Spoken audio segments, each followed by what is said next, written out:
ice cream na masarap dito lang sa Calle Crisologo, Vegan City. Yan.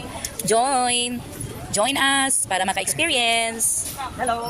Hello, ayan po. Bali makarating ako sa Bicol. Yes, sa Davao po kami. Dapat yung medyo malaki naman. Ice cream. Ano po yung kwadyo?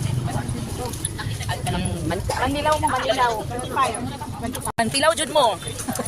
Pangtikim jud mo, pangtikim. Ay bitok. Matawad po. Ayan. Tikman ang ice cream. Saan ba ito?